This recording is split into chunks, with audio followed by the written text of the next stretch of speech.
Welcome to Islamic Life Coach School podcast. Apply tools that you learn in this podcast and your life will be unrecognizably successful. Now your host, Dr. Kamal Akhtar. Hello everyone. Peace and blessings be upon all of you. I happen to be thinking about a situation where I put so much work in taking care of my kids and my family, and there's not much that competes with that responsibility. I mean, I make all conscious and subconscious effort to make that my priority. But I started to think about, why do I do that? Is it because it's expected of me? Is it because it's the right thing to do? Is it because everyone does it? Is my motivation that Allah subhanahu wa ta'ala gave me this family as a blessing, alhamdulillah, and I have to use it as an amana, and I will be questioned about it if I don't take care of this properly? While all of the above are true at some point or another, I have used all of these thoughts to motivate myself to create a welcoming environment in my home. But in that moment, I continued to ask myself this question genuinely. Why do I prioritize my family? Why do I work so hard to take care of their needs? The answer that came to me was somewhat selfish, which is that I was trying to create a sense of belonging for myself. So again, this reason looks selfish on surface, but it's not necessarily a bad reason. But I thought about it in a way where if I nurture loving children, then there's a higher chance that they'll be nurturing towards me. And all throughout this journey, I will have a higher chance to call some people a part of my family, where I can belong. And this led me to think how critical a sense of belonging really is for a human being. And we don't talk about this need of belonging as much as we talk about our other needs as a human being. We talk a lot about safety, food, shelter. But what about belonging? Belonging is one of the most primal needs that human beings have. And I want to point out to you how to create belonging easily for us as a Muslim woman. A sense of belonging is so extremely critical. It is considered essential for survival. In the 50s and 60s, when most of the psychology experiments were being conducted based on behavior as a measurable outcome, which in itself was a great effort, but now we know that thoughts and feelings matter a lot more than behaviors themselves. In that era, Harry Horrow published a study in 1958 on rhesus monkeys. He separated newborn rhesus monkeys from their birth mothers and put them with an inanimate mother. Each monkey had an access to a motherly figure either made out of wires and wood or a motherly figure made out of cushion and soft cloth. The twist in the experiment design was that the wire mother had a food source attached to it, but the soft cushioned mother did not.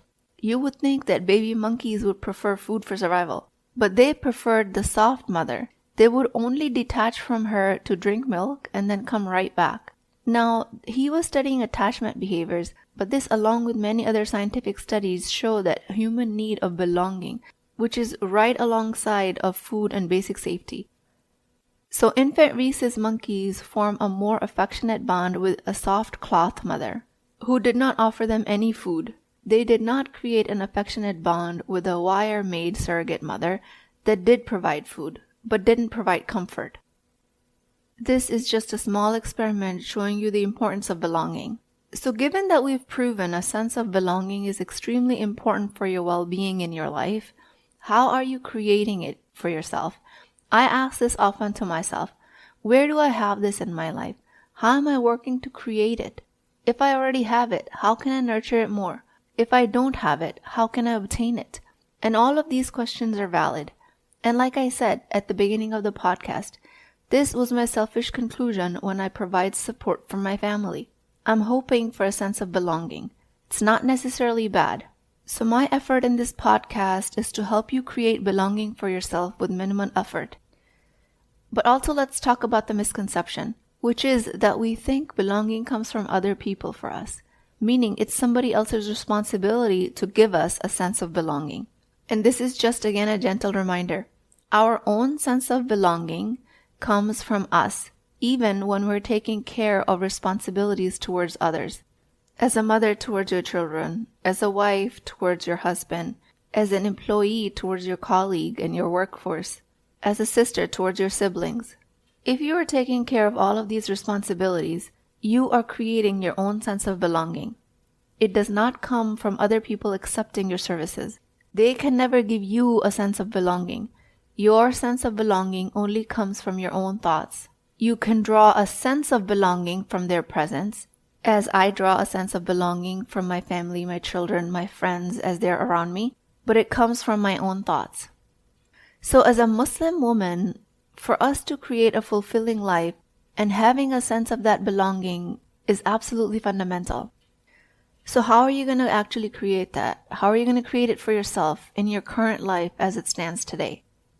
When I talk about creating a sense of belonging for yourself, I have to remind you that women are socialized to think that everything they need to create requires hard work, meaning whatever you need to do can only come from hard work. But like I said, I wanted to make today's podcast about creating a sense of belonging and making it easy for yourself. You do not have to work yourself to the ground to be able to create an environment of belonging for yourself. The fascinating thing about the brain is that it will produce what you feed it.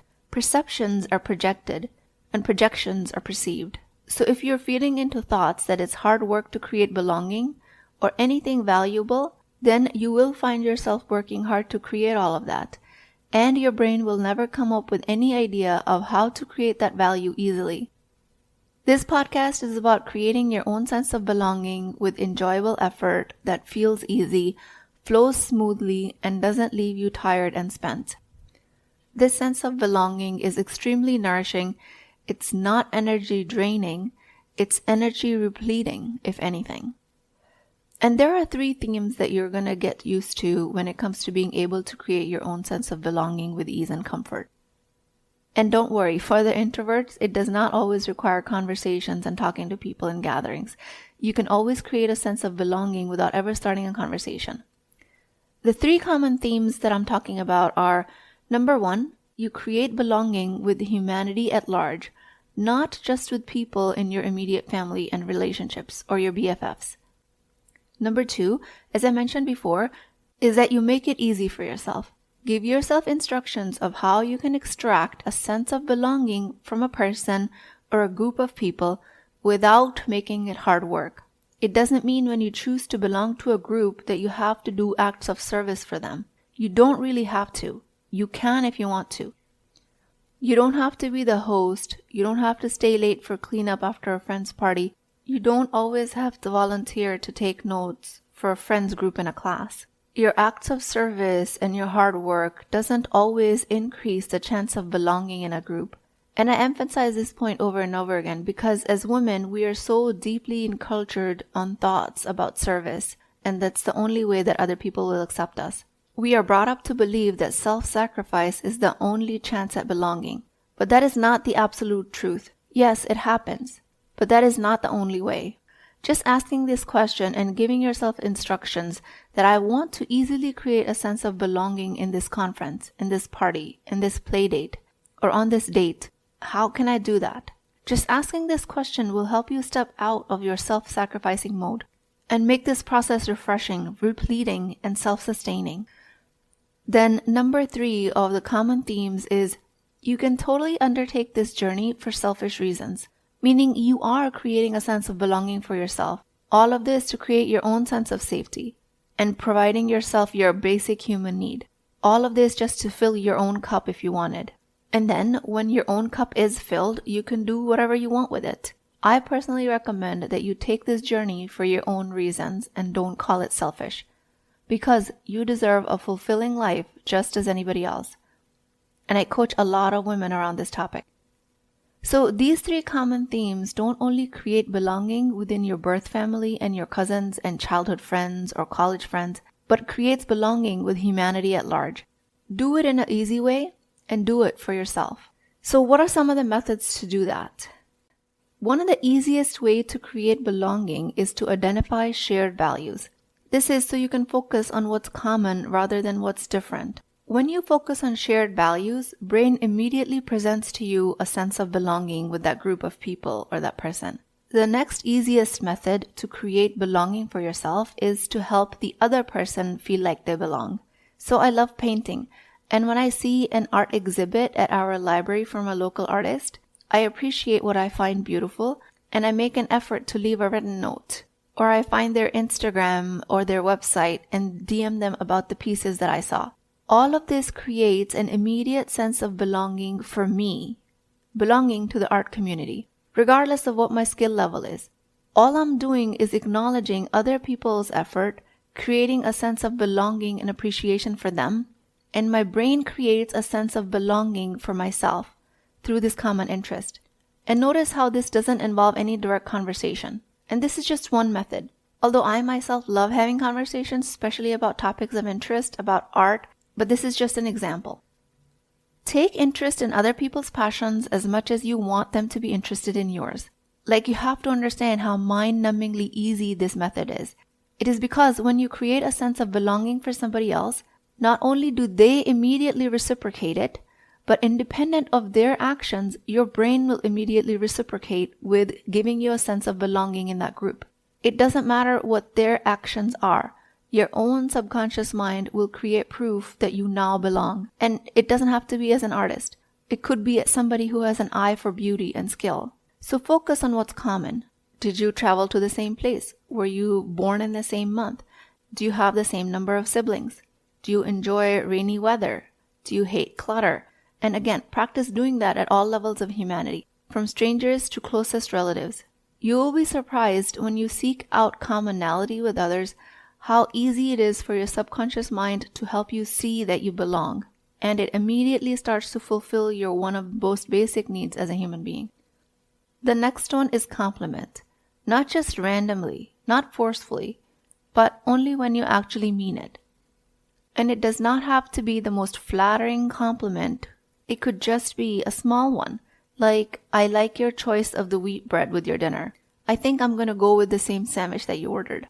Or that you found the entire presentation boring that your colleague just finished, but you did find the summary in a visual format very easy to understand. You can just verbalize your appreciation for that. Thank you for presenting the last slide as you did. I'm a visual learner. It made everything clear for me. And again, it inevitably happens that you compliment someone else and they engage with you in some other respectful way. Usually, the least they can do is say thank you. And then your brain's work is super easy to create a sense of belonging in that sentence with your colleagues, with your work environment. Because now the subconscious mind is working with the proof that somebody is grateful to you.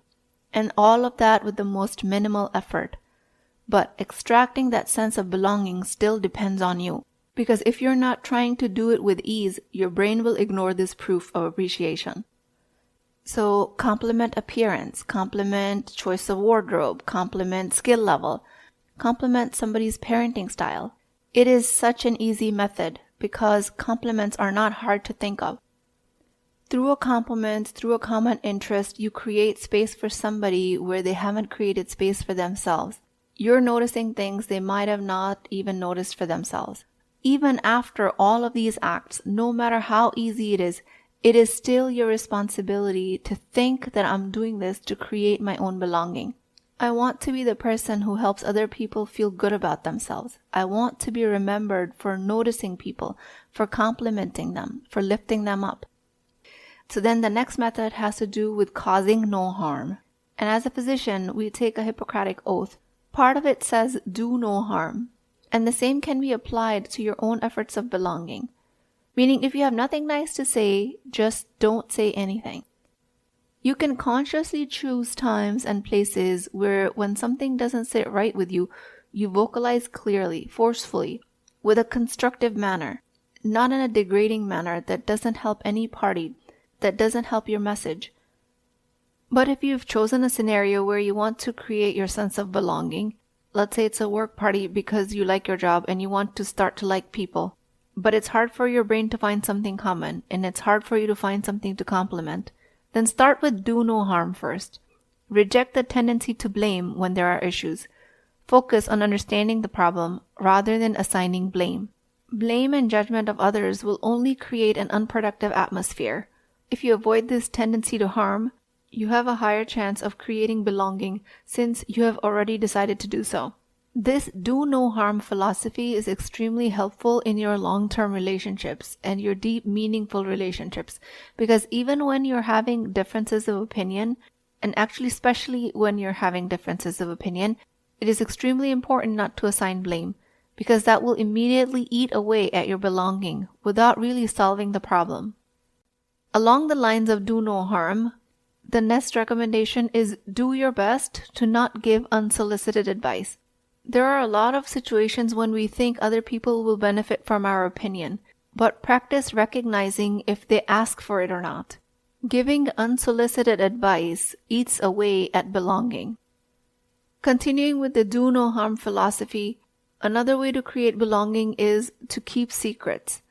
When you come across something that someone's uncomfortable about and doesn't want to share, it is tempting to share it with others to create a sense of belonging through gossip with other people. But that kind of belonging is superficial and comes at a cost of hurting the person who wants to keep the secret. Not to mention, it qualifies as ghiba, backbiting, which is considered a sinful quality in Islam. In the moment when sharing a secret seems like a good idea, because gossip is popular and you want to belong here, practice remembering that not sharing the secret creates a deeper sense of belonging with the person you are keeping the secret for. So let's imagine you learn about a colleague's upcoming promotion before it's officially announced. While you might feel the urge to share the news to bond with other coworkers because you're still sharing good news, right? You have to remember that the colleague might have trusted you with this information. By keeping it to yourself, you honor their trust and create a stronger, more respectful relationship. When the promotion is finally announced, your colleague will appreciate your discretion and feel a deeper sense of belonging with you. And again, your brain will reciprocate the same. Or let's say a friend confides in you about a personal struggle, like a health issue or family problem. When talking to other friends, you might have the inclination to share this information to show how much you sympathize with the person you're keeping a secret for. But you just remember, respecting your friend's privacy builds a stronger and more genuine bond, a deeper sense of belonging, which happens later. It's a long-term gain. It happens when your friend feels safe and supported by your discretion. It enhances their sense of trust and belonging in your relationship, which your brain reciprocates as well. Belonging is a long game. Anything that promises a sense of belonging with immediate gratification, like sharing a secret, is usually shaitan's trick and a flat-out lie. Besides these ideas, other ideas include, especially for my extroverts, that you can be a connector. You can be the person who networks very well, and you connect one person to another. Introduce people who will benefit from knowing each other. Connect a friend looking for jobs. Connect a friend looking for a spouse. It can be the easiest thing for you to do in the world, especially if it comes naturally to you. Why not use it to create your belonging, to create your community? Maybe it's as easy as sharing a post that your local library got new kids' books on Islam. I mean, how easy is that? And I also think that the things I'm sharing with you, you have already done them, or you're already doing them in your life. But the reason I'm making a point to mention what otherwise seems mundane and like everyday tasks is because you're not slowing down to use these efforts to create your own sense of belonging. You're still stuck in a place where you think belonging is going to be hard work, and nothing you're already doing, you're extracting your sense of belonging from. If you share your knowledge and skills, let people know you're making dua for them. You're making dua for the sick one in their family. You don't have to prepare and drop off 3 hot meals at the house just for you to create your sense of belonging in that family. You can absolutely do that, and Allah rewards effort immensely. This is not an invite for you to start undercutting your efforts, especially if you are going out of your way to help others. But what I'm saying is that please slow down enough to extract your sense of belonging from whatever efforts you're putting in, so that you feel fulfilled while you're doing them.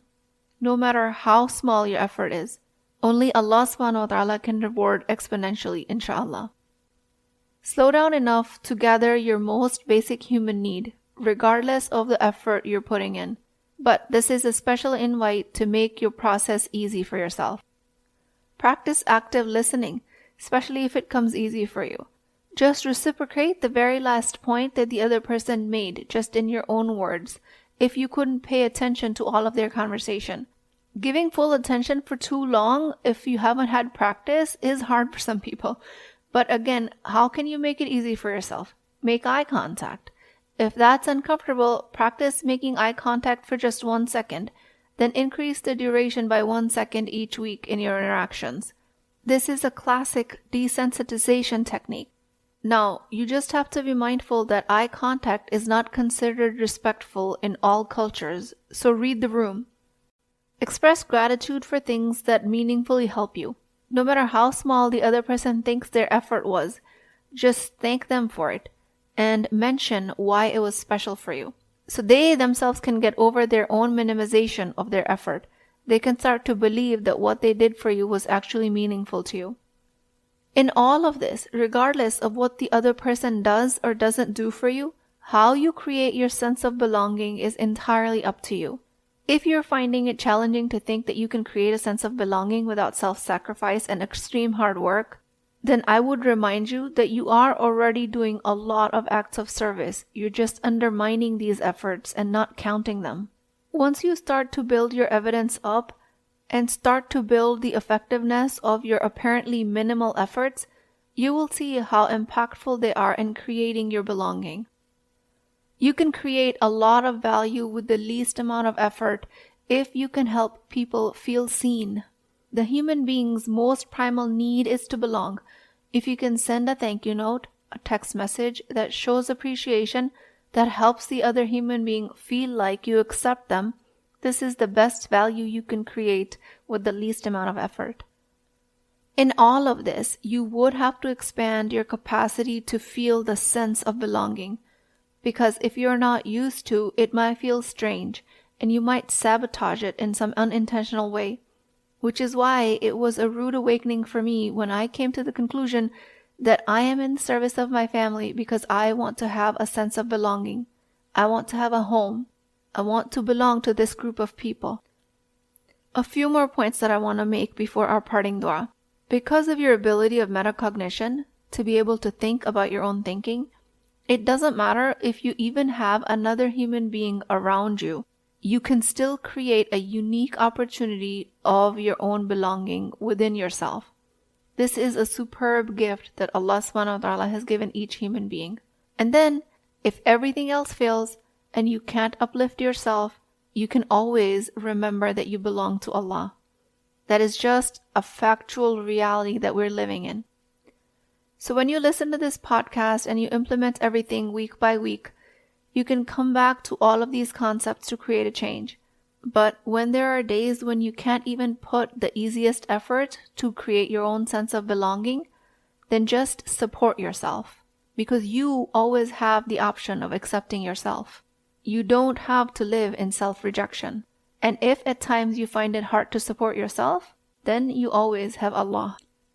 Your one true identity is your soul, and it was given to you by Allah, and that is where you ultimately belong.